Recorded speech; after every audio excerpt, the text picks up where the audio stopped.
Welcome into episode number 116 of About the Cards podcast, live tonight on YouTube. As always, with me, hosts Stefan Loeffler at Junkwax Twins, Ben Wilson at Our Trading Cards, and I'm Tim Shepler at Big Shep 79. We're a podcast by collectors for collectors, hoping to bring you a smart and insightful podcast discussing trading card collecting. We're live every Wednesday at 8 p.m. Pacific. 10 Central. On YouTube, Periscope, Facebook Live. Follow us on Twitter about the cards. We're available as a podcast everywhere. Hopefully Amazon soon. Check out our website, aboutthecards.wordpress.com. As you heard, we have a special sit-in guest live in studio down in Texas. Hi. The wonderful _Castle. Actually Double known as underscore. Angela. What's up, Ange? How are we doing? Pretty good. I got my Topps package for Project 2020 finally. Yeah. Yeah. Let's talk about that. Our second order. The first one was the Jameson McGuire. So, first of all, I'll let you since you're closer to camera. our address is obviously covered, but why is a major national corporation using a reused bubble mailer? This is how it's shipped. Yeah, that's how mine shipped this week, too. No, I get things that are going awry in the system and everything, but that was the first of many things to strike us weird. For a system or for a product that doesn't have any issues. Remember, I get that top loaders and the whole situation we talked about, or not top loaders, one touches, and that situation. But bubble mailers, I don't think have been affected, and maybe I'm wrong, but I don't think there's been a toilet paper type issue with bubble mailers. I believe they're still readily available. You can make your own bubble mailers if you really need to. I mean, I reuse mine that I get. If they're oversized to where you can cut off the top, and throw another card in there. I use those, but I'm also not a major corporation trying to sell cards at $20 a head. This is not $20 a head service. I mean, I once used a whole roll of tape taping a card down for Steph, and I gave him coupons just to piss him off because why not? You're getting a free card. It was safe. Let's have some fun. 1 second. I can't hear anything anybody says. She can't hear us, but there you go. Yes. You want to explain what was inside that package? So first off, you notice something missing here? There's no black box. Yeah. Nice. So she opens up the initial bubble mailer and gets this. Which isn't even closed. It's just in there. Yeah, that's their new... before they weren't coming anything. They were just put into the bubble mailer. Or into the bubble wrap. They didn't have a sandwich bag or anything before. Yeah. So at least that they're an attempt to help protect more scratches from happening, but they didn't even seal it.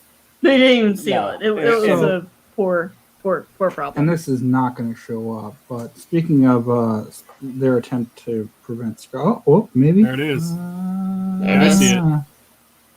Yeah, It's over here somewhere. I posted.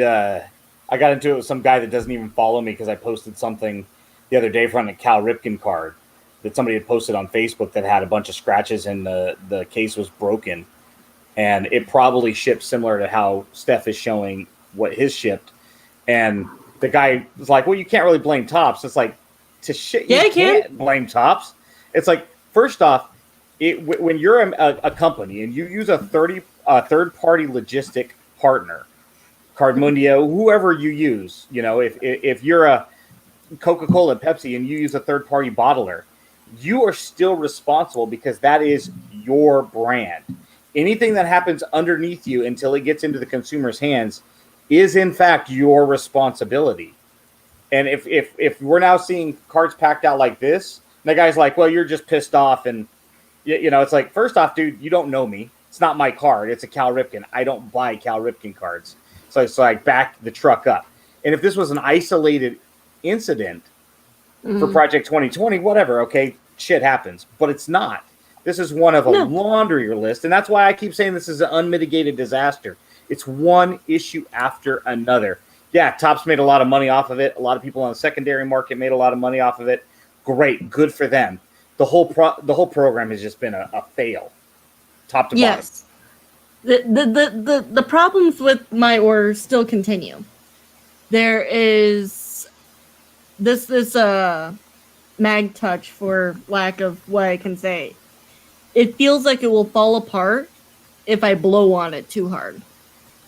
Yeah. Congratulations, Steph. Is completely the wrong size, and if you just hold on to it, the front of it just wiggles out of position completely. So Yeah, I mean, there's been a lot of issues. Like, I think they're trying to fix some of the stuff, but like, yeah, like these things are now it was major issues now, and now it's to the point where it's, yeah, you'd love to replace the case, but it's also too, you end up damaging the sticker. So if you want to have it, sealed like that, I get it. I think a handful of my Bretts, shake, rattle, and roll in their case. I've been lucky enough not to have anything come damaged. I did receive a misship where I got a Willie Mays instead of a George Brett. Sent the Mays back, and I haven't heard anything about getting my Brett back. I was able to rebuy it for $10 at the card shop the other day. So, yeah, nice. But it sucks, and I'm glad we started this off. It's good to see you and hang out with us for a while if you'd like. We're gonna have some fun they'll tonight. probably end up leaving soon. Oh, The you coffee like is us? wearing out. Oh, okay. Well, I just re-upped mine, so I'm on my umpteenth cup of coffee today. Well, and she was going to go hunt down some retail Ginter. I was. Oh, nice. I missed out on the hobby shop closing on me. I got stuck in a meeting, and it just didn't happen. Well, you should have just ditched the meeting. Who cares? Just work. Literally, it's card related, but you're leaving early to go get cards. It's like the irony should not be lost on any of us, right? It's like, Yep, I'm leaving my meeting about processing to go buy more cards. That looks so great. yeah. And then if you want to sell them, you'll probably put them on your own company's website. It's like, seriously, I'm leaving work early because I'm hungry, but I'm gonna buy food from the restaurant I work at. Mm-hmm. Yep. Same thing. You're still getting money, and you don't have to pay me. It's a win-win. Exactly. And I mean, it's not like we wouldn't be hit with the same processing and delays that is just affecting the industry if we were to submit our own stuff. But I don't. So I mean, there's a certain amount of handshaking going on in that being employees, we have benefits. So we pay less in processing fees. Hey, Oh, it's so a the secret's out. it's a benefit to working for ComC. We are Well, it's like currently when I worked at- hiring. When I worked at Best Buy, and we paid cost plus 5%. So Mhm. Mhm. Yeah, you know, I'll just say when HDMI cables, baby. I worked at Albertsons, we got like 12% off our order or something like that. Well, Ange, it was good to see you again. Thanks for Good to see keeping you. stuff alive week after week. All the listeners appreciate it. Someone's got to keep this girly figure intact. Mhm. I do. You may not like it, but this is what peak male performance is. All right, And well, that's our Ooh, find show for your tonight, Barbara, boys I and girls. swear. We got banned. As they both just dropped out. That was weird. He's back. Really, you guys gonna boot me? I didn't touch anything. That was you. The week that was last week's releases, Topps Living Week 131, card 345, Dallas Keuchel, pitcher, Chicago White Sox, sold 1725, and card 346, Juan Young Kim, rookie pitcher, the St. Louis Cardinals, 1930. So we're going to move on. It was a dullard of a week. They didn't even hit 2,000. And they looked like this. Make sure you check out the Topps Living stat for a full breakdown of where these cards fall by respectively in the set, by team, and by position. And yeah, we also had 2020-21 Upper Deck O-Pee-Chee Hockey Drop and 2020 Mosaic Football Panini Mosaic Football Drop as well, which is like $4 bazillion a box. So enjoy. Now I gotta ask, do you remember if we covered Yeah, Upper Deck we did. MVP? No, because it got pushed back. So I found retail. Yeah, but the hobby got pushed back like a couple of weeks. So if you're looking for an hockey itch, Upper Deck MVP is out. Nice. I've opened 2 fat packs. It's And, what would you say it's similar to? Is it like Big League or Opening Day? Kind of like opening day, yeah. It's Okay. not the main series. There's tons of cards, but it's a cheap product, fun to rip. And we got I think 3 cards that had friend of the show Nick Wasika's photos on them. Nice. That's kind of cool. That's awesome. By the way, Mosaic Football got one of our buddies, James Good, blocked by somebody today because he torched a breaker that was doing a personal box, and for just having no enthusiasm throughout a 4-minute break of a hobby box that cost some guy $700. It opens it in 4 minutes, misses a couple of key rookie cards in there, doesn't even call them out, barely called out the inserts, and just was like, and that's, and I understand you're trying to get through as many personals in a day, but at least have like some enjoyment, like, hey, like you hit a good rookie card here, not just whatever, it's a base card. It's coming down. I want to get into this later, but James had a good point. It was funny. And I like that he got blocked by the guy, and we all think that, it's pretty much a scumbag. So, hot off the presses, new releases this week. Topps Living Week 132. Card 345, Zach Wheeler, pitcher, Philadelphia Phillies. And card 348, Donovan Solano, shortstop, San Francisco Giants. No rookie, no all-star, no veteran star. Solano's been okay for the Giants. Wheeler was once a highly respected Giants prospect that got traded to the Mets for Carlos Beltran. Been injured, moved on to the Phillies this year. This is another just god awful week. We'll be lucky to hit 1,800 on both of these cards. Yes, and that's it. That's all. Exactly. What else can you deserve say? any more conversation? You know what's funny about Beard looks nice. What's funny about this set was when we first started, 2.5 years ago, Topps Living, it would just come out, and it was a big part of our show. I mean, we would actually talk about it for 7 to 10 minutes at a time most weeks. And now it's just kind of a blip on the radar. We mention it because it's one of the bigger, we mention it, but we don't mention Project 2020. And I know that's more daily and not weekly, and this comes out Wednesday. It's always been part of our show, and I think we're going to talk about it till the day it dies. God, if it keeps like this, it could be soon. It's just amazing to think what 2.5 years ago was for a set that's supposed to last forever. Yeah, and I love it. And don't get me wrong, I love the cards. The card stock is phenomenal. The artwork is phenomenal.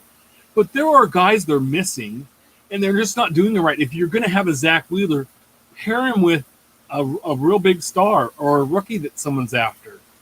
Or a veteran that someone retired guy. Yeah. Fan favorite.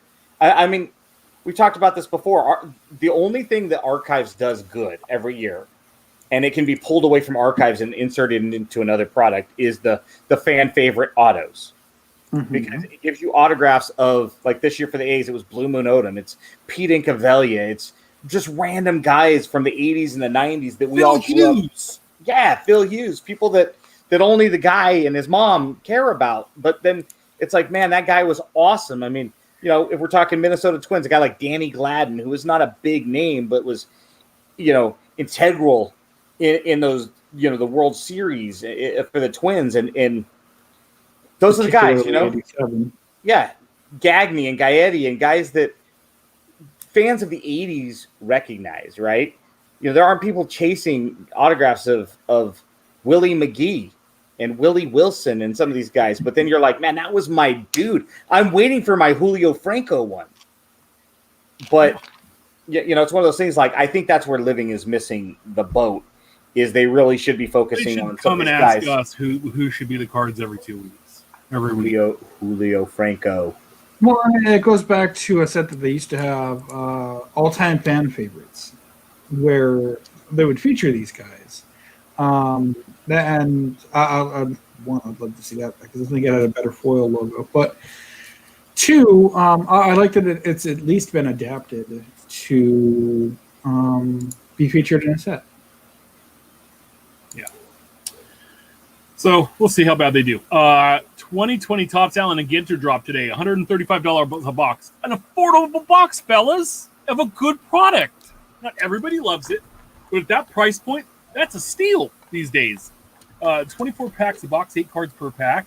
You're going to get 3 autographs, mem cards, relics, rip cards, or buybacks. And there's your hits. 24 mini cards, so 1 per box, and 1 box loader. It's a 350 card base set with 50 short prints. Look for hot boxes. These are the only place to find the silver portrait parallels. It appears the short prints don't have the silver portrait variations. Gold border minis are exclusive to retail packs, which there are 5 in each of those. 3 parallel sets also exist, each numbered each with 150 cards. Mini stained glass out of 25, framed mini cloth out of 10, which is our hobby exclusive. Mini metal, and those run out of 3. 101 cut signatures, and those there's less than 2 dozen cuts on the product. Rip cards are 2 per case. Reach for the Skies can be put together. It's an insert set, and it's a panoramic puzzle of skyscrapers, which is pretty cool.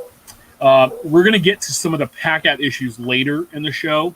Another cool one was like Monsters in the Dark or something, where it's a bunch of things like crawling out from under your bed that remind people of where the monsters live. Yeah, like it was R.L. Stein books. R.L. Yeah, which is exactly what I was going to bring up, was that that this insert got included because he's actually a signer and has memorabilia in the set. That's cool.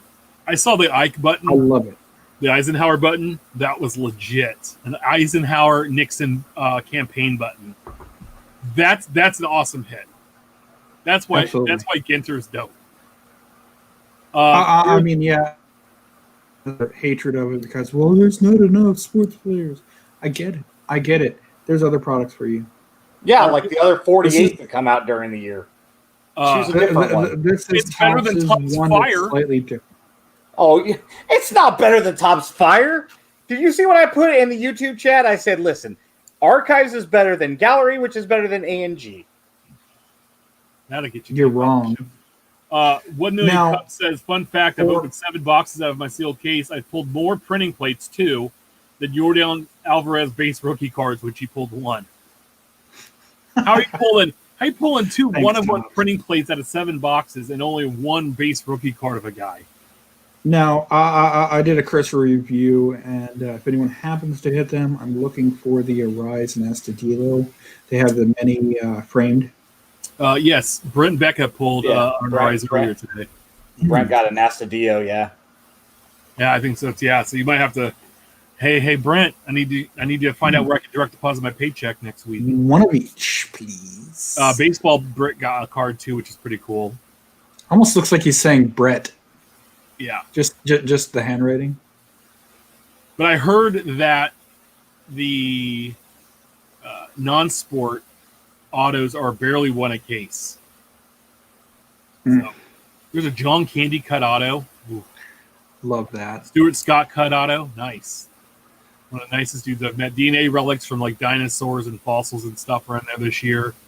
There is no Bill Clinton DNA relic, unfortunately, this year. So, yes, I always love Alan Ginter. I have a couple boxes coming, and I can't wait to bust them open. So, and I do like that. At least those who have social media, people have been hitting me up and saying, "Hey, what is this from?" And I guess this was him tweeting it. There was a tweet that such and such got signed by such and such, and they took the suit or whatever, and that's the one that got inserted into packs. Nice. They're asking people, "Hey, where did this come from?" You know why we'll never get in this product is because Ben said this is not as good as Topps Fire. Put me in it, and maybe I'll change my opinion. Steph and I can fit on it too. Just do the 2 of us. That's okay. But I'm literally saying another Topps product is good, and it's Topps Fire that doesn't get. Listen, Ben doesn't need to be some rando guy. If Topps Fire was good, it would be a hobby product. No, man.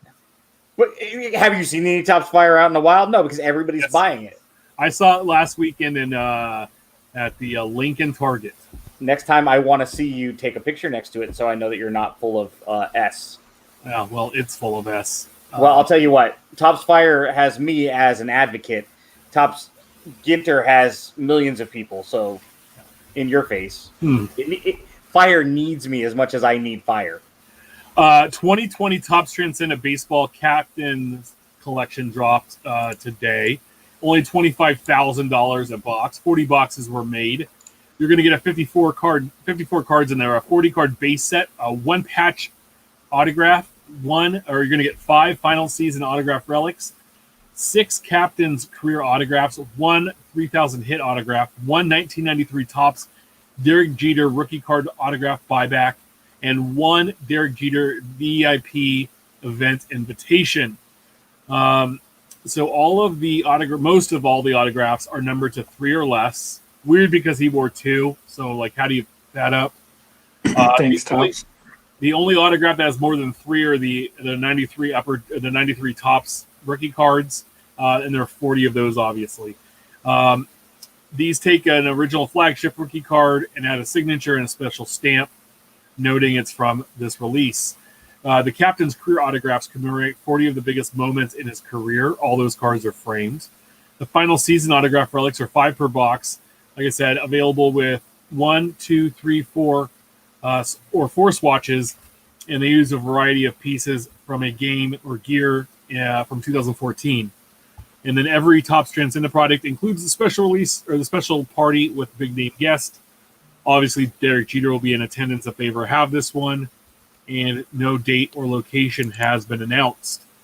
But maybe they'll Derek Jeter, thanks for sleeping over prize bag end of the show. Just another Transcendent product, just another $25,000 box of, like, now you're just flooding the market with more Derek Jeter autographs. How many Topps Now Derek Jeter autographs have come out this year? How much, they're just watering down Derek Jeter autograph cards as fast as they can. It's like they bought a gallon of milk, and they're, instead of feeding a family of 4 for the week, they're going to feed a family of 40,000 with that 1 gallon of milk because they watered it down so much. But they also paid X amount of dollars for that gallon of milk. They didn't pay $3.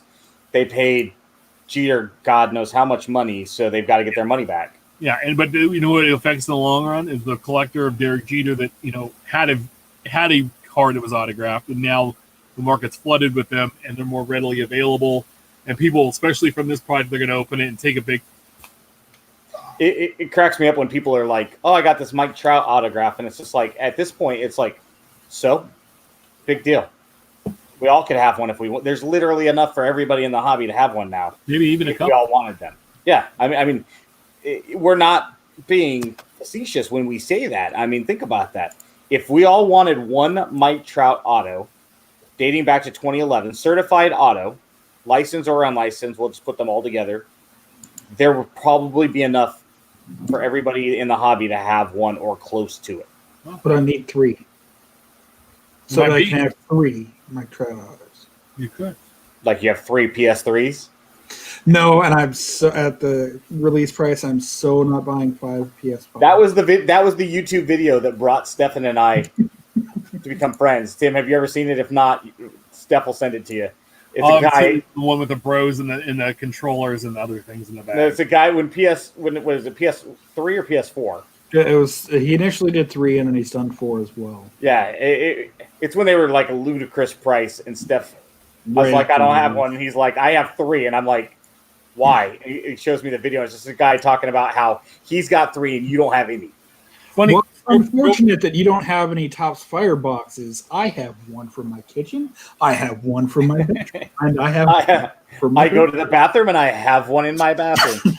You have 0. I have 3. I mean, that's literally like a 4-minute video of this guy. Let's look at this map chart. Real quick side story. And red is mine.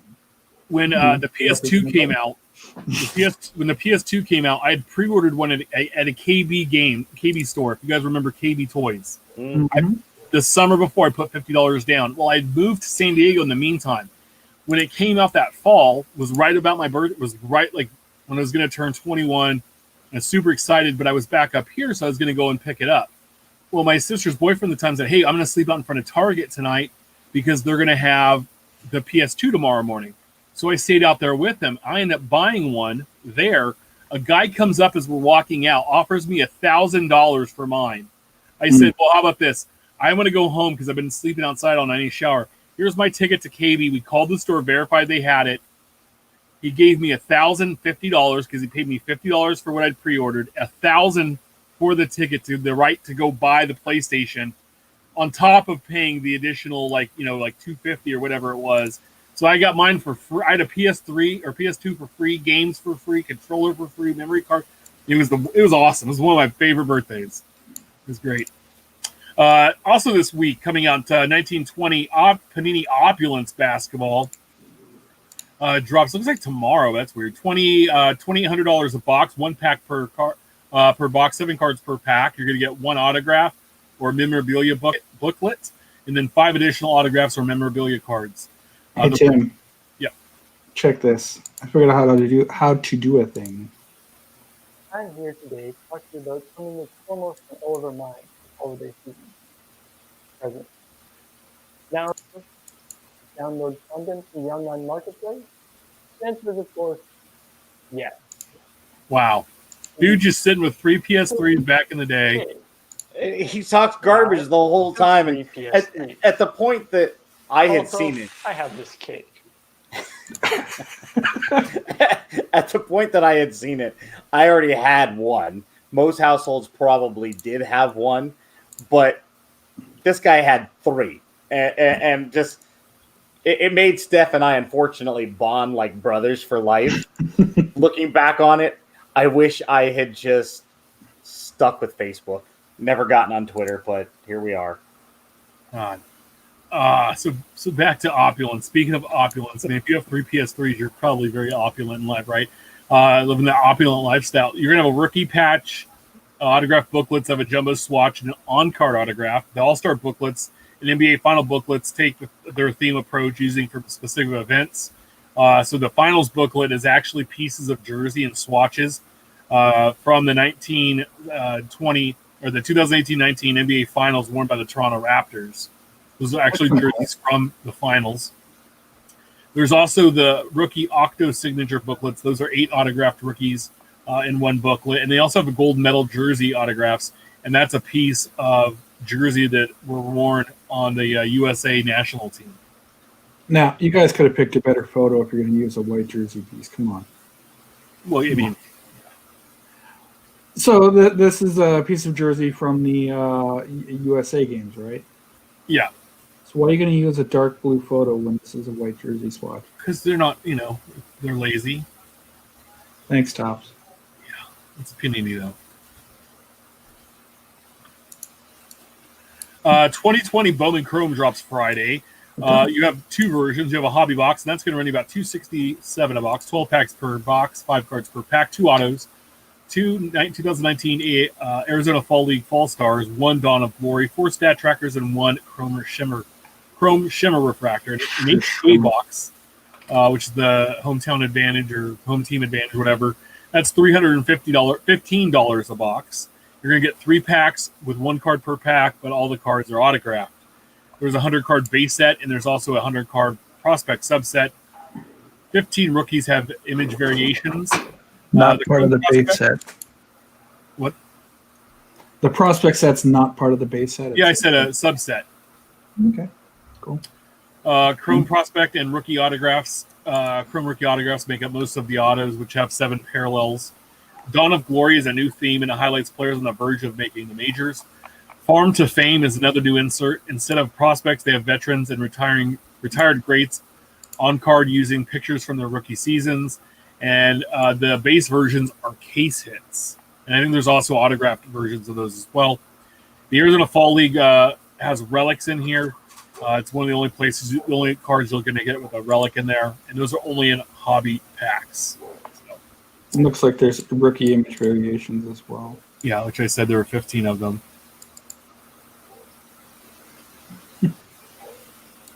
Glad you're paying attention to the show. So make sure you check out Ryan Cracknell's articles on Beckett.com/news for more details on these releases. What's brewing next week's release is 2020 Topps Heritage Minor League Baseball, 1920 Panini Contenders Optic Basketball, 2020 Panini National Treasures Collegiate Football, and 2020 Panini's Chronicles Baseball. More Chronicles, fellas. Can't I wait. think it was a first off the lines release. Yes. Oh no, they couldn't because their site was broken. That's right. Yep. I was going to talk about that, but it was just so commonplace that their website shit out. It's like, yeah, hey, the sun came up today, and the moon was here tonight, and Panini's website was down and crashed during the sale, and You we remember need how water to survive. you remember how I said the other day, like I said a couple, on a few shows where I wouldn't be surprised if I woke up and the sky was pink and I had horns growing out of my head. Well, here in Or California, orange. it's been orange. So I'm a little afraid that I'm going to wake up with horns coming out of my head before the year is out. But there's a better chance of that happening than Panini's website working properly on a release day. For first off, all now, you're correct. Just get those Panini points in there. You'll be good. Infield chat, our hobby talk section. Bowman 2021 Bowman first look came out. It had blowout busting out. It's releases April 14th. I mean, it's Bowman. It looks like Bowman. They're gonna have 1991 Bowman autos in there. For what it's worth. There's a die cut that looked pretty cool. That has like a big gold nugget. It said that's a prospect, and it's called a Prospector's Special Variation. Those are numbered out of 49. It's funny is that they're already pimping this out, and draft hasn't even come out yet. So if they're using 1991 Bowman, are they going to have the backs where you can UV light them? I don't know. Because much like 1991 Topps, 1991 Bowman will glow underneath a UV light, or not. Now, do the Desert Shield ones glow? If I'm not mistaken, all of them do. Interesting. It's a I'll good way check to double check whether you have a Desert Storm or not. The National in Sorry, Cleveland. Desert Shield, but yeah, same thing. The Cleveland National is no more. They had a couple planned, at least one planned show. Was it 2022? Was Yep, planned 2022. to be at the National in Cleveland, but the Fox 8 team, I-Team learned, and this is out of Cleveland, the IX Center in Cleveland will close its doors for good at the end of the year because of fallout from COVID-19 outbreak. So it's a giant facility. I've not been there, but I know Steph has. And so the National is going to have to find a new place in 2022. Come to California. I bet We will it. host you. Come to Vegas. I actually haven't been there, but Ange has. Okay. We will be great hosts of the show if it comes to the San Francisco Bay Area. It can be brought to you by 2/3 of the About the Cards and the Mojo Break guys. No, don't let it come to the Bay Area. Put it somewhere fun because I don't want to go to that cesspool they call the Bay. I'd much rather go to Fresno or Bakersfield. Anaheim. Yeah. That's fine. I've been there. All That's a right, nice go convention center. to Bakersfield and we can, Ivan can meet us halfway. It's just a shame that we have a private DM group with a good chunk of some of our great hobby friends that the 2014 shows where the majority of them met each other for the first time or the second time or the third time in the case of two people in particular. But it's a shame that there presumably, if it doesn't get bought out by someone, that there won't be a Ferris wheel at the National. Unless they host at the Mall of America, and then you have an entire theme park. But fuck that. So if you follow politics at all, to make sense of what's this versus what's that, who knows, right? The world is on fire, so to speak, today, and tomorrow things are looking peachy and rosy, and the latest reports say that we might have countrywide vaccines by the third quarter of next year. That's going to put the onus on a lot of businesses to survive for about 18 months without their normal revenue streams. And a big center like this closing is just one gigantic example of, a business that, is predicated on having events there, people to prop them up and provide their revenues. We can talk about sports and all these owners that can withstand maybe 1 year of no revenues because they're, billionaires, even though that's not quite how it works. You still want your individual entity to support itself.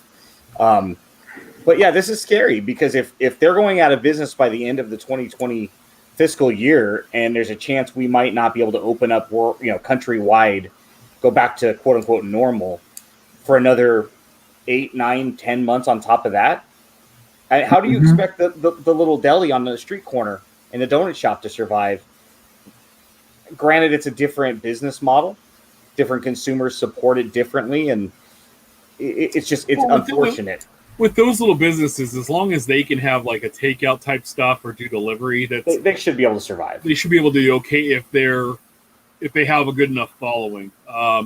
You know, Well, I and was that's just it. I mean, it's a huge facility, and naturally, much like the stadium events, nobody's going in person. But if something the size of essentially a third of Cleveland Hopkins International Airport's runway closes down, when it's right next to NASA and literally on airport property, I presume, how do anybody but Tops or Panini or stay up front? No, yeah, and with something like this too is, we don't know obviously the intricacies of what they're paying. Who owns it? Is it owned outright? Maybe there is somebody out there that knows. So correct me if I'm wrong. Is it owned outright by an individual, by a corporation? It was owned by I think owned by the city and leased out to a group that was running it day to day. So that group is what's closing it down, and I think the city will take it back and maybe they figure something out. But I'm sure. Yeah, if the National runs there in 2022 as planned, that's a lot of time for somebody to swoop in there and grab that venue. Somebody's got money that can sit on it for another year with no revenues, and if the city ends up, whoever owns it defaults it back to the city may or may not want to sit on that. That's what happened with the Oakland A's Coliseum. Was the city just wanted to cash out, and the A's got a sweetheart deal buying that from them for like $87 million. It had to be valued at triple that cost at one point, if not considerably more.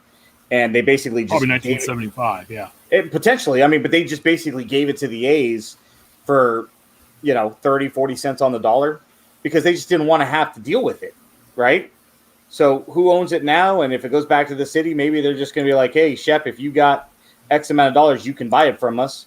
And you have Y amount of dollars, which means you can sit on, it would be a good investment for somebody, I'm sure.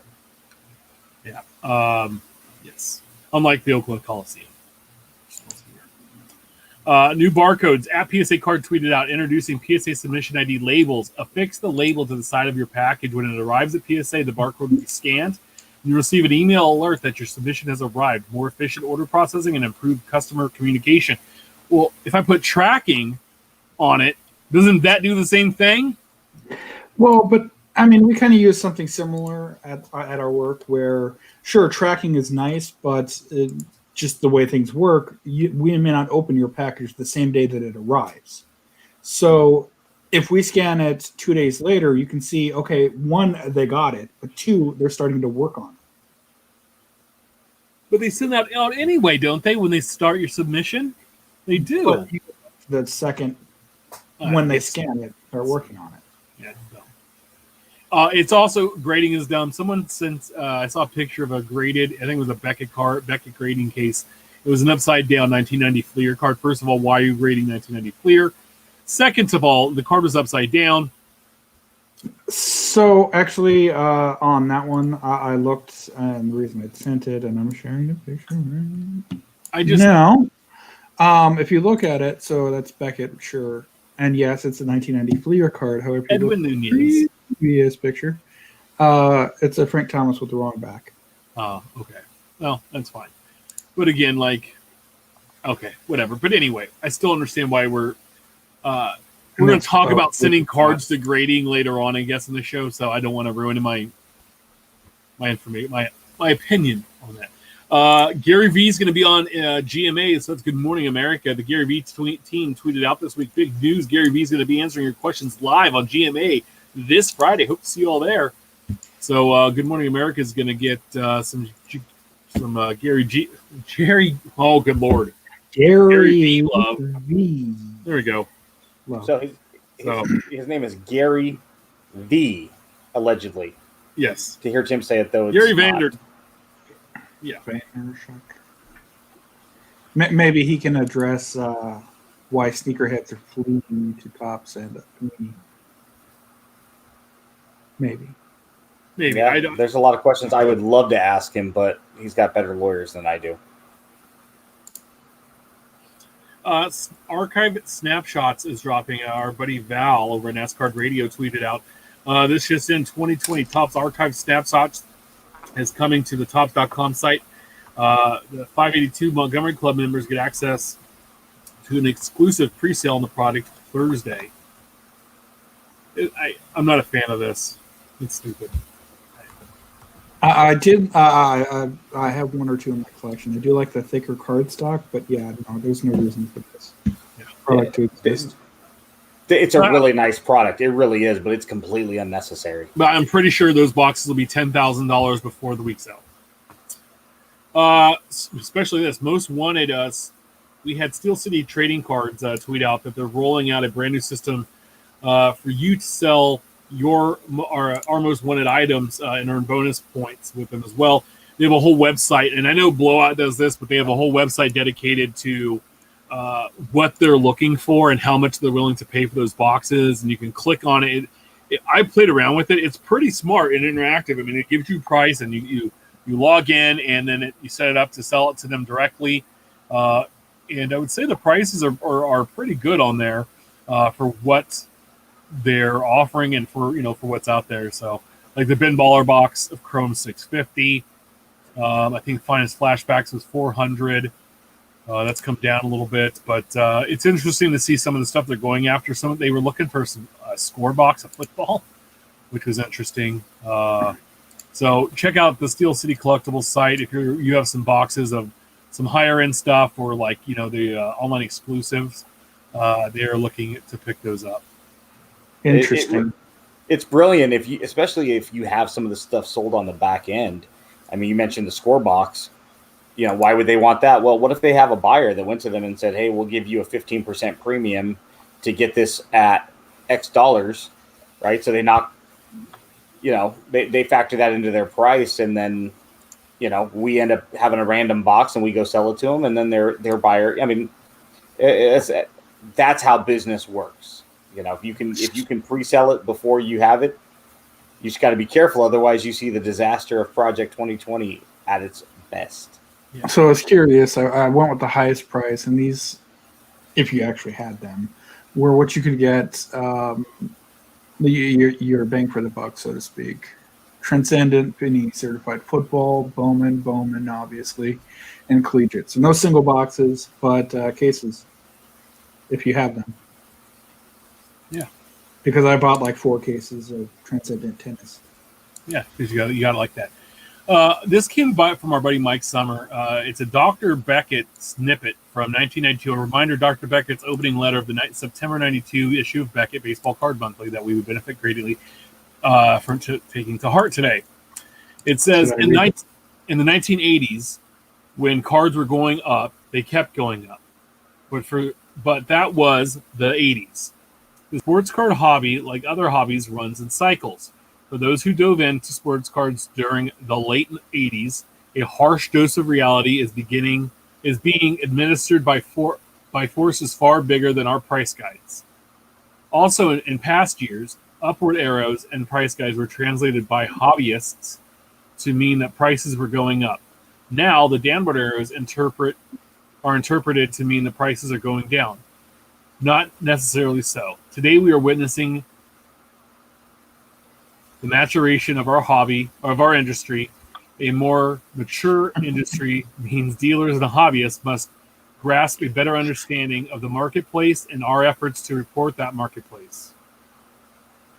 So I like the snippet. I'd like to see more of this, but it just kind of takes back to, there's ebbs and flows. And, I still think Ben's analogy of this is 1990 is very accurate. As people started kind of ramping up, and I have a feeling that some people are still going to get a big kick in the groin in 2023 with some of the money they're spending today. Yeah, I know you're not a fan of Facebook, but there's so much great content on there. When I say great, I mean dumb content. Right? It's so fun to laugh at. I'm so glad it's there because we get to laugh at it on a daily basis. But something that comes up there a lot with a lot of those collectors is that the bubble is going to burst overnight. Like here today, the market is way up here at the top of the amusement park ride, and tomorrow it's going to be at the bottom. And it's like, that's not how it works, right? For 3.5 years, 3 years, we saw a lot of economic growth in the United States, and COVID hit, and now we've seen we've seen pitfalls, and we've seen, more stimulus. We've seen, ups and downs, but it's taken 6 months to kind of sort itself out, and we're still not sure exactly what it is and what the future holds. Oh, just wait till the election happens. So in other words, yeah, if this is 1990, it's going to take 2 or 3 more years, even if the bubble bursts today, for it to really kind of settle again and have that, if you go into a pool and you dive into a pool, that water moves for quite a while before it starts to settle, right?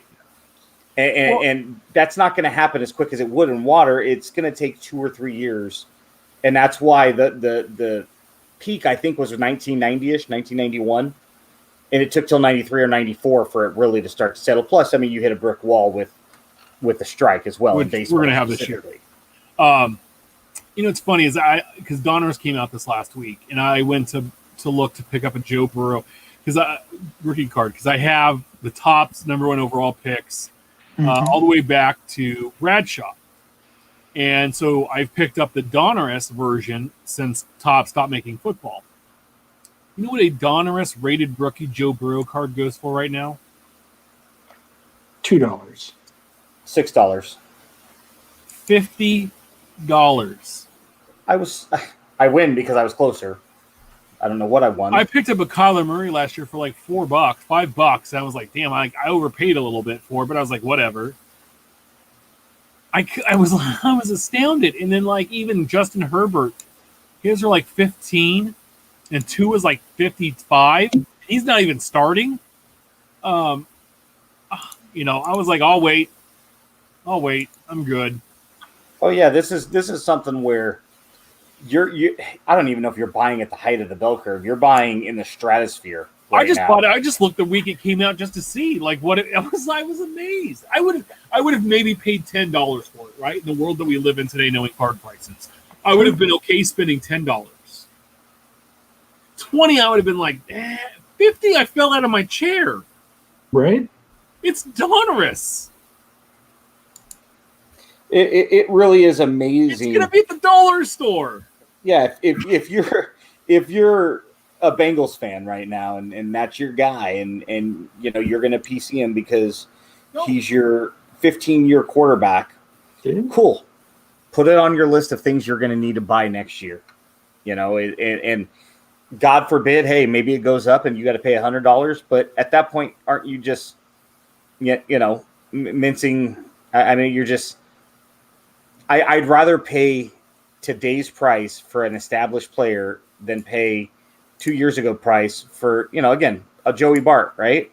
We've used him ad nauseum because he's a great example. I'd rather pay twice as much a year from now when he's an established major leaguer than to pay what I would have to pay for today and find out he's the next guy who flamed out. Yeah. Is that smart fiscally speaking? Not if you're talking to a financial planner, but in the hobby, that's just kind of the way it is. I mean, sometimes it's not the best time to buy the week it comes out. But football also started too.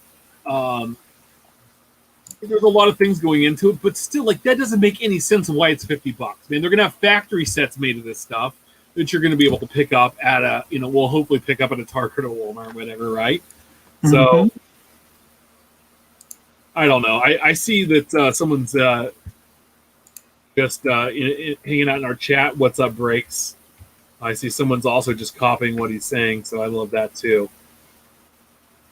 But no, I can't believe Donruss prices are at that price. Again, it's one of those things where we I know we've had a lot of fun at Topps Fire's expense, but Topps Fire, Topps Gallery, Chronicles Basketball, Donruss, Score, these products are going to kill the flippers because they're going to learn quickly, maybe Ginter even, that these products are not meant to be bought at $20 a blaster and flipped for $60. There are going to be some people that buy at that price because, I mean, I mentioned it today. Our good buddy Ivan mentioned it from seasoned collectors. Ginter comes out, and how many times do we hear, "What's up with all the non-sports cards in here?" It's like, how do you not know what you're buying before you're buying it? Are you just buying it because it literally was the only blaster on the shelf, so I'm going to go ahead and buy myself a couple. There's a lot of products right now. We're like in the thick of this, where a lot of these just have net negative return value. They're just, you're buying it for $20 and you're lucky to get $10 out of it. So if you're paying 60, see the people that normally would go and buy retail Ginter are Steph and Angela, me. Yeah. Back in the day, maybe even you, right? Night Owl. It would have been to go and buy, go and buy it and open it up because, hey, maybe I can't afford a box, but I can afford a blaster today. I'm going to get, a handful of packs, 70 packs. I'm going to get some cards. I'm going to get to experience it. I always like doing as a blaster as a test product. Like, hey, I'm going to buy a blaster and see if this is a product I might want to buy a hobby box of. Because sometimes it's cheaper than buying a 4 or 5 packs from the LCS. So I don't know. And that's exactly right. I mean, it's kind of how Angela found her own niche in the hobby. If you guys haven't listened to one of her 3 Dr. Beckett episodes, she covers this. But when we first started getting back harder into the hobby, in 2009, we would break blaster boxes of Allen Ginter. And when it came out, we could find it in September and October. So that's telling you something, how things have changed in the past 11 years now. But, I mean, being able to pull a relic out of a blaster box is amazing, even if it was some swimmer from some Olympic team at the time. And that's what brings her in. So if that pulls in people that aren't going to collect, I mean, even my cousin, for example, picked up a skater, speed skater signature from some Allen Ginter's product. She actually had to call and ask me, "Hey, how do I better protect this?" Okay, so I'll ship you one. You need a mag touch, put it in, seal it up nice, and you can look at it whenever you want. Her favorite skater, I guess. Has That's no cool. idea what cards are. Yeah. What would hypothetically happen if next year we were invited to be a part of the Allen and Ginter card set, right? Wouldn't you want to go clear the shelf just for our own? I would go drop a couple $100 on all the blasters at the local Walmart or Target because that would be awesome to be able to pull our own card out of a pack, right? Is that not every collector's dream? Mm-hmm. Yeah. And for us, it wouldn't be to do any, like literally, I mean, 10 blasters for $200 to pull a nickel card because it has our face on it. Oh, I'd be on Support Lot just buying as many as I could. Yeah.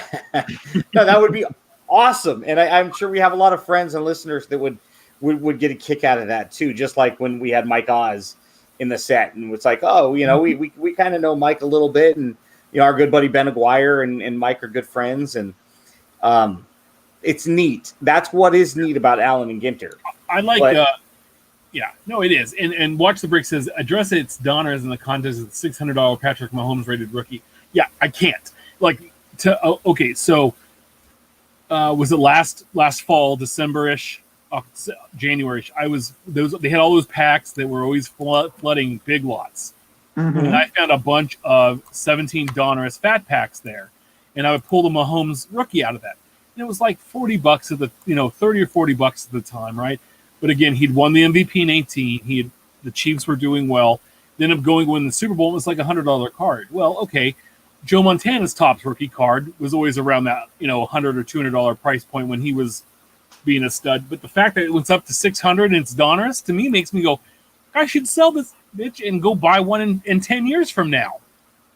Take a picture of it and be like, cool, I bought this out of a $4 pack, and it's just a base card and at the National.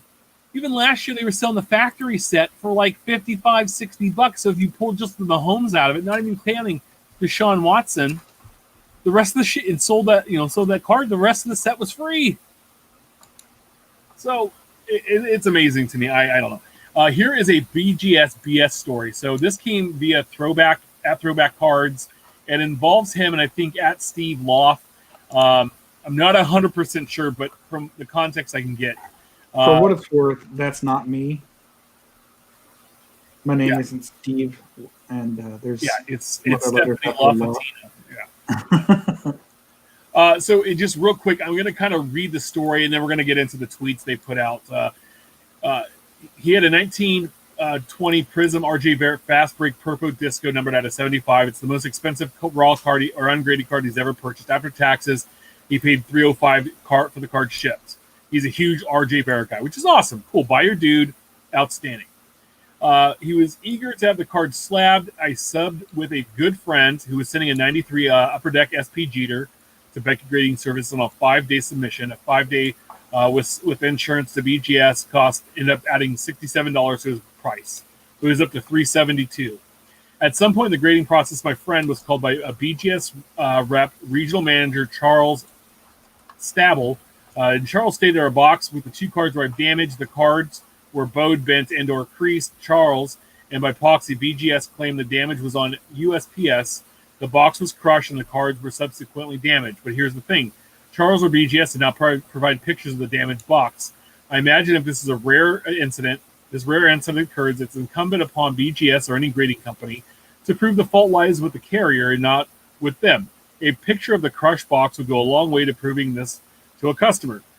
Unlike PSA, who I've never had denied me a damage claim or damage review, Charles and BGS didn't seem to have such a review system in place or didn't want to be bothered with honoring our request to investigate our claim of damage and handling by BGS, which is our suspicion given there is no evidence to the contrary, and we have both sent hundreds of packages with USPS with no such issue. Unfortunately, or by design, there is not much to document the conversations between Charles and BGS in writing other than one blanket see a reply from Charles pictured here in this post. Stating the given lack of proof BGS is not responsible per blowout form screenshot lack of can be. I'm out of the card and is badly creased in the Jeter SP. We are also out the BGS fee because why would they refund and claim any responsibility here? So not only did they not grade the card or damage the card, but they didn't refund them their money for a card they did grade. BGS should investigate our claim. BGS should take a picture of the damaged box. BGS should take accountability for damage on our cards. Real quick. If this is the most you've ever spent on a card, almost $400, and don't get me wrong, to some people that's a ton of money. To me, for a card, that's a lot of money. And to some people, that might be just a drop in the hat, right? I haven't spent more than 100. Yeah, and we talked about this, and especially if it was my guide to numbered card. Why? This is the main reason why. One of the main reasons why I think sending cards through the mail to grade. It's hard because when you buy cards, you send them in the mail all the time, and God hope they get there when you buy them and they come back. But this is ridiculous. The fact that even that BGS won't refund them the money for the service they never provided. Yeah.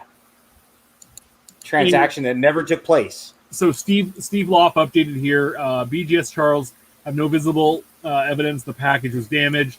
Charles also submitted BGS has no internal review system. Basically, we have to take their word for it every time as they can ever produce evidence. They are offering $200 for the card and none of my grading fees.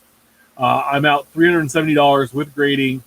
They also offered 3 times 2-day grade shipping vouchers in lieu of cash. I declined the vouchers. I asked for the cash, $200 plus 1 voucher, and I was denied. Also, any deal is contingent on them getting the damaged cards back. I don't want to surrender the card, especially without grading fee refund. My final ask is $267, and I will turn the card but no word back. Like that's heartbreaking. Well, and that's just it too. The birthday boy here said that so they damaged a $305 card, and you're willing to accept $267 back. Seems like you're being awful generous here. I'm making a concession to settle the matter. So far, it's not working. Seems it's their way or the highway, even though I'm the one who suffered the loss, presumably at their hands with no evidence to the contrary. Don't grade. Please don't. It's Stop. such Stop. a scam. Such a scam. Buy your MacTouch. Do your own grade. Make your own label. Especially if you have no intent on selling it. Dude, when I'm on Facebook groups and I'm scrolling through and laughing at this crap, like literally, if you say anything about grading, it automatically gets an emoji of the laughing dude. And I've had people DM me, "What's so funny?" Dude, grading is a scam. I'm going to laugh at you every time. I just pulled this card. Should I grade it? We used to sell something at Best Buy called TV calibrations. Now, they would send out a tech with the computer and they would calibrate your TV to your room. It was about a $250 $250 service. We made like $220 in pure profit off of that because we paid the tech his 1 hour service for some bullshit. It was bullshit. What was it allegedly supposed to do? Calibrate the coloring to the lights, the lighting of your room. A fool in their money will soon part. It's just, you feel bad because, I mean, at the end of the day, the card is what is most important, right? That's what the guy wanted. And he paid good money for it, whether he paid way too much in your opinion or not. Our good buddy Kevin Jones said that poor guy spending $300 on RJ Barrett card. Beside the point, right? I mean, we could all say that that's foolish to spend that kind of money. If we all analyze each other's PCs, most everything that each of us spend money on is something the next guy would not. And that's the beauty of it being a hobby. Perfect example. I'm sure these aren't ever going to be worth what I paid for them. Ange just bought me this for my birthday. Awesome. Would you guys spend $49 for it? I wouldn't have paid $4.90 for it. I would have paid $50. I think Steph's on to something with this kid, but $50 is a good price. But only if you're prospecting at that point, right, Tim? Because you're not buying him because you're a Twins fan or you're a fan of this guy necessarily. Yeah, I think that in time this guy could be a good player, and in 10 years if he's something spectacular, I could sell for a couple hundred. $300 card, and I didn't mean prospecting; I meant speculating. You're speculating. You're buying the speculative aspect of, can I turn this $50 into X against what I paid at a later date? Cool. And I do that a lot. I mean, whereas she bought it just to make sure she didn't have to pay more down the line. And that's cool if that's your guy, right? I spent a ton of money unfortunately, on Addison Russell cards when he was in the minors. A lot of Bowman stuff, because I thought that he was going to be the next big thing for the A's, and it had nothing to do with getting my money back at a later date. It was just like, if this is the guy I'm going to enjoy his career as an A. Obviously, that didn't happen, and the guy turned out to be a complete a-hole. Yeah, but these are the speculations I most do. So there was somebody who had a bunch of cards up for $1, right? Dustin May, Topps Chrome rookie, Luis Arraez update rookie, Mike Yastrzemski update rookie, and a Jan Moncada rookie debut card. $1 a piece, $4 shipped. Now, I'm okay with that. This is most of the speculating I do is under $5. I bought a bunch of Keston Hiura cards, rookies from Chrome and Update and base cards of his, and I think they were $3 a piece. Because I think at some point he could be a halfway decent player, and I have a bunch of them, so I'm not going to feel bad if I sell 10 of the 11 I have and I keep one. And I can go buy more stuff. And that's the speculating I do. I'm not going to grade it and that kind of stuff. Guys, stop it. You're spending $67 plus the shipping on it, and then your card gets, and you're fucked. My thing is I might try to take the $200 from. We can't get any money from USPS because it was delivered. I mean, yeah, the insurance only counts if it's lost. So. The BGS needs to do better on this. I mean, this is wrong in so many ways. you know, the bottom line is if I ship something to you guys and one gets it and one doesn't, the guy that doesn't get it, or if it gets damaged, is going to come back to me for a refund. Even though I packaged it up well, I did everything I could before I dropped it off at USPS. It was as secure as it was going to be, and then something happened in their possession. If it's a $5 card, you know, it's sorry, it's on me. I'm going to have to give you your money back. And the fact he spent $300 is actually irrelevant. It doesn't really matter if it's $3, $300, $3,000. The bottom line is he sent it to them in good faith. It got damaged. They can't prove that it wasn't on them to say, hey, it wasn't on us. And now they're not even going to refund the portion of the money he gave them for that transaction. Dude, you got to give him the money back. There was no transaction that ever transpired. At this point, BGS is stealing that money from them. That is called theft. You're not allowed to keep my money if no transaction ever took place. They did not grade it. They're just in possession of it. Send it back to me with my money, and I'll go after USPS then. Cool. Yeah. Just give the guys money. Give it his money back, dude. Otherwise, you guys are thieves. Well, I mean, You know what? This is not the first time we've heard this shit from these guys and the grading and stuff, and it's a shame. But people doesn't faze people. They literally, we talked about this before. They're literally stealing money from people anyway. And under, you're giving them their money, so now you're a volunteer, not a victim. Yeah, it's only gonna take us 10 months to get the card back to you if you're lucky. Yeah, like, you know. well, and that's just it. So I'm not a huge seller and haven't sold in a while, actually. But digital storage is cheap. There's services like Dropbox. There's no reason you can't save and record videos of every time you drop off a package if you're an individual. Yeah. Now, as a corporate entity, there's no reason why they shouldn't have a ton of storage, pictures of each box that comes in. As they open it, all the cards just to cover their own ass. Just to cover their own ass in instances like this. And maybe they do. Maybe they just can't share it because legal says, hey, you can't do it. Maybe we don't know that.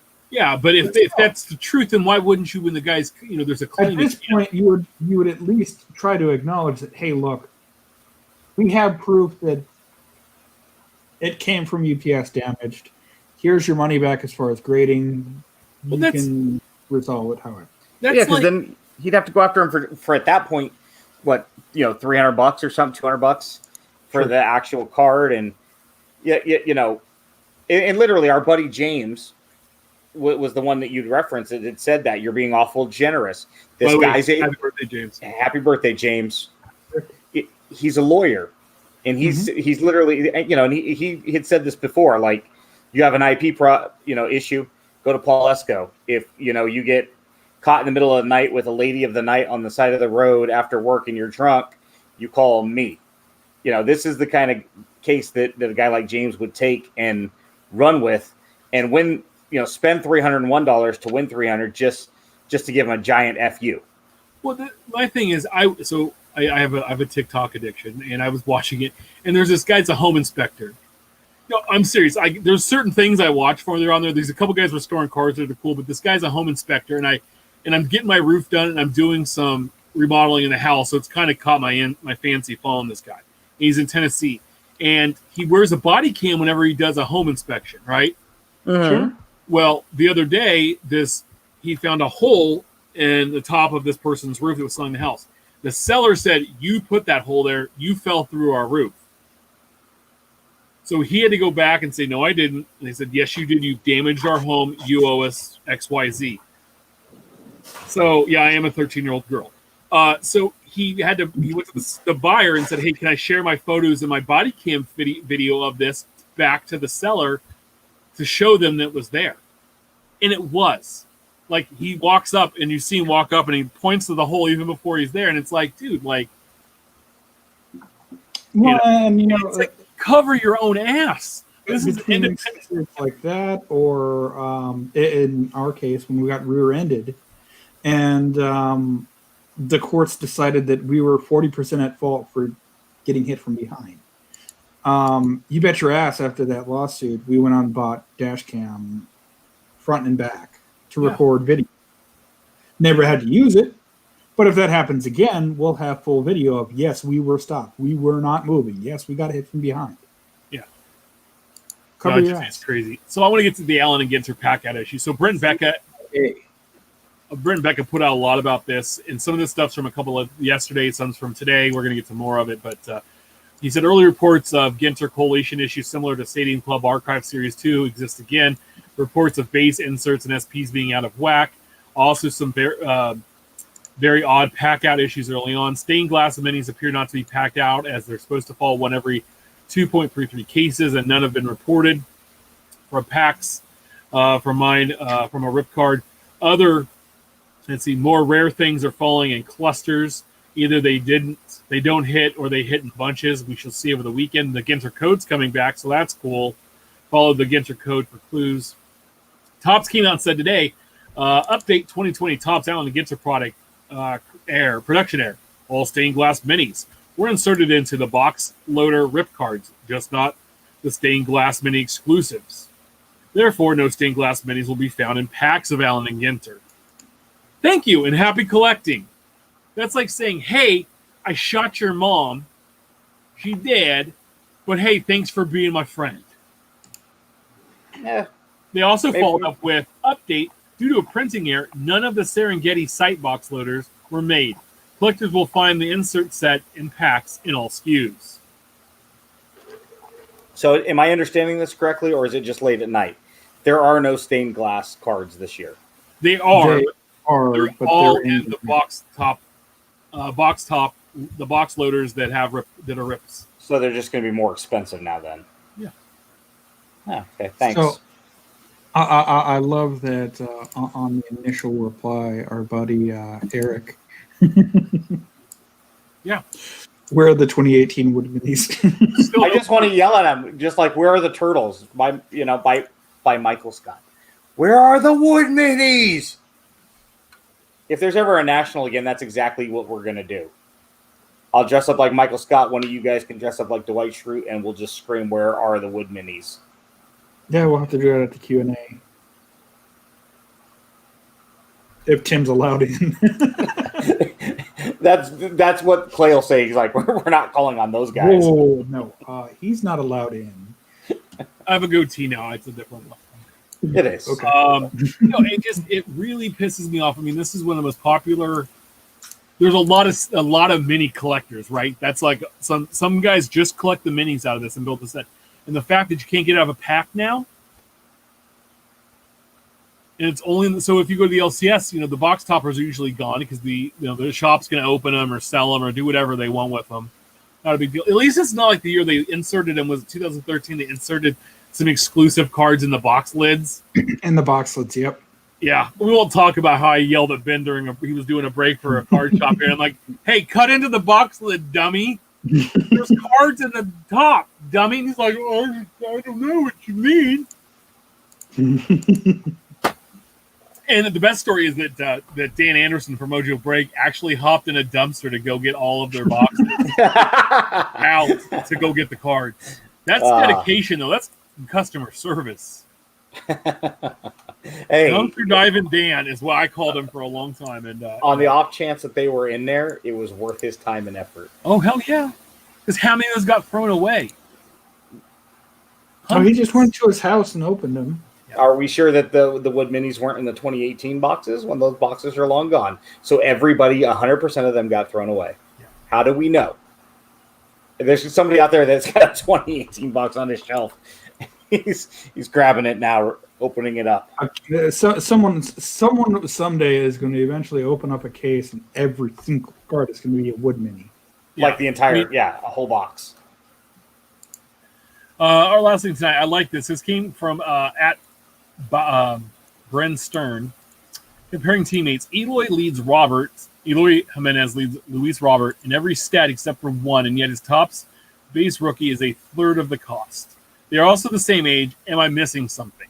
Now, they're like a year and they're not quite the same age, but still they're close enough. They're within a year of each other, like 10 months apart. Mm-hmm. Yeah. Eloy's killing it. It's like our buddy Ben Aguirre at Cardboard Icons said something a couple weeks ago now, probably. And he's like, "Are we not doing Vladimir Guerrero anymore?" And I was like, "Dude, quit living in 2019." Or even Pete Alonso. Pete Alonso, right? I mean, it's amazing. If you went back to say 2014, I know we've said like the Aaron Judge year is really the year 2017. Go back to 2014 and really decide who was really being heavily collected. That way we have a big enough sample size, right? Go to 15 all the way up through now. And keep that going year over year, and go back and take a look at the next guy, Guerrero this year, Judge in 2018, now here in 2020. I mean, I muted Aaron Judge's name in 2017 because I got tired of seeing his cards and his name. And now it doesn't even matter. He's just an injury-prone slugger that, is going to have a Yoenis Cespedes type career if he can't keep his ass healthy. Yeah. Kevin Jones says, "Are we not doing Chris Bryant anymore? He was another flavor of the year." Oh, and the funny thing is, our Shohei Ohtani. Flavors of the year. Yeah, Gordon Beckham. Yeah, I mean, let's say with Shohei, Chris Bryant cards, even Bryce Harper, like these guys were all super duper, and it's just Brian Taylor. I mean. Shut up about the Louis Robert. Nobody cares. You care today, but you're not going to care next year because some other dude's coming up, whether it be Joey Bart or Wander Franco. Yeah, some other dude's going to take their place, and we're not going to care anymore. Last year's prospect was Wander Franco. It wasn't Luis Robert everybody was chasing. The way I look at it is, I don't care who the next guy is. Just don't be an A. Don't be an Robert A. Paulson. His name is Robert Paulson. His name is Robert Paulson. His name would have been Kyler Murray. Yeah. That Bowman Chrome card would have cost you. The only guy in the world shorter than Ben, Kyler Murray. I didn't get a Bowman Sapphire team set because I'm not paying $80 for Paulson, who's a 17-year-old kid, and people are like, "Oh, he's going to be the next big thing." Yeah, and maybe in 2025 when he's 22 years old. Okay, then we'll carry about him in 2025. Yeah, and the way that the East trade players, he'll probably be a Royal anyway.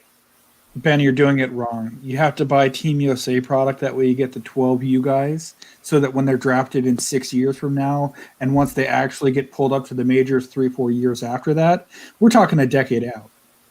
You got to think ahead. Boom. I like these other names. Puig, Hernandez, Seager, Correa, Bregman even. Right? See, we didn't even have to open up an Excel sheet. All we had to do was say it, and Rich Frank did all of our homework for us. Most of it, yeah. Strasburg. I like the Delman Young one from Kevin. Way to go, Kev. Now, I know he's just sitting there and he's got his Devilries hat on, and he's just like, "Man, I love me some Delman Young." I'll tell you this much though, and I've mentioned it on the show before, that the Delman Young piece that was written a few years ago on ESPN about the Delman Young trade tree and how it's still reaping benefits for the Rays. Again, if you've never read that article, go Google Delman Young trade tree or something like that. See if you can find the article. Steph has the link right now. Fascinating. Well, I do have it, and it is Delman Young related, but it's the best piece of Delman Young trivia. Internetery. Jim Thome mashing home run number 596, like 480 some odd feet, and Delman Young in the background just shocked, like that ball needs a restraining order. Delman Young actually had a couple decent seasons too. He did really well. I think he could have been good. I think he was just a chucklehead. I think that he thought his instinct, and it kind of did, and that's just what. Remember when he chased the guy at the bat, right? And maybe trying to get some of his fame off of his brother. Yeah, but like he was the number one pick. Like noted collector, no less. Yeah, Dimitri is a big time collector. So it is what it is. Guys, any final thoughts before we head out tonight? Did you see our viewer question? Oh no, what's up? So, coming to us from our Uncle Rich, he wanted to know what our thoughts were in regards to MLB contracting some of the minor league team as far as next year. How does that affect product, and how does that affect print runs and updates and etc.? I don't think it affects anything because those guys are going to go somewhere.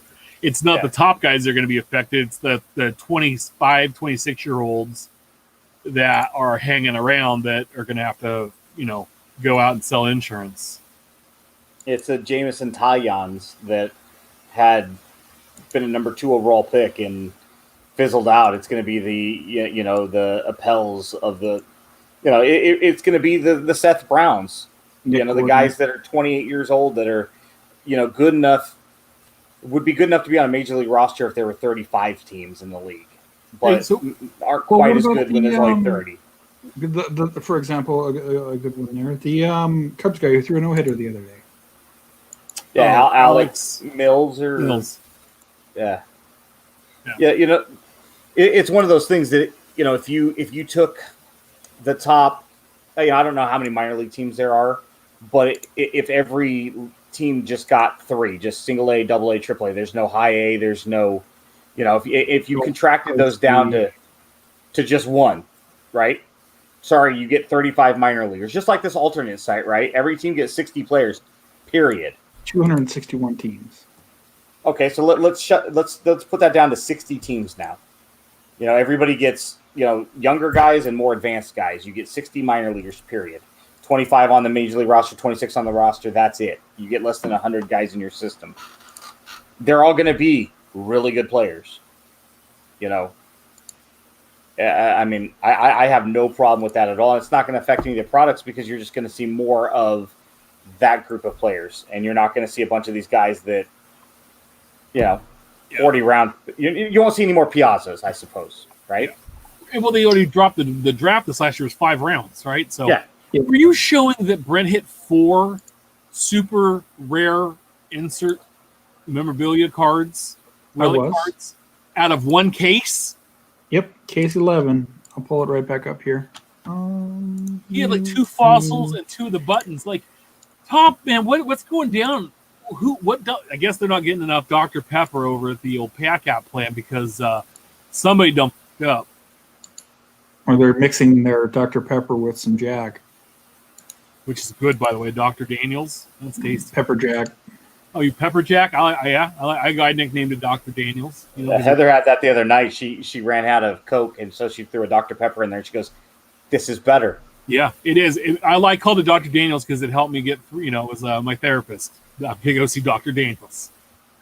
But that's ridiculous. How? Good whatever. I hope the 2 boxes that I'm getting on this next week because I delayed my order are going to be phenomenal. So I hope that mine come from a case like this. I see the Posey rip and thanks. So there we go. Some nice looking cards. Yeah, no, again, one of my favorites. And Ben likes Gypsy Queen. I'm not a big fan of Gypsy Queen, but they're both kind of cut out of the same cloth. Yeah, they're brothers. I'll tell you what though. I made this comment earlier today. You know why I don't like Ginter? In part, it's just too repetitive. It didn't last that long in the 1800s, and here it's ran its course. It's just like the old TV show MASH ran for 11 years. It portrayed the Korean War, which only lasted for 3 years in real life. That's what Ginter is. It's just not.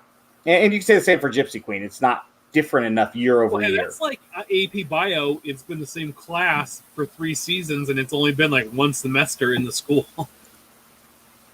Anyway, it's a fun show. All right, any final thoughts before we head out, fellas? I love you guys. I'd just like to roll out, since it had been mentioned, with MASH, Goodbye, Farewell, Amen. Final episode title. Yep. Good night, guys and girls. Remember, we're live every Wednesday night at 8 p.m. Pacific. 10 Central. Make sure to subscribe and review our show on all platforms. Follow us on Twitter about the cards. Follow Ben at our trading cards. Follow Steph at Junk Wax Twins. Follow me at Big Shep79. Please share hobby stories, great pulls. Send your questions our way. Keep collecting, and we'll talk to you next week.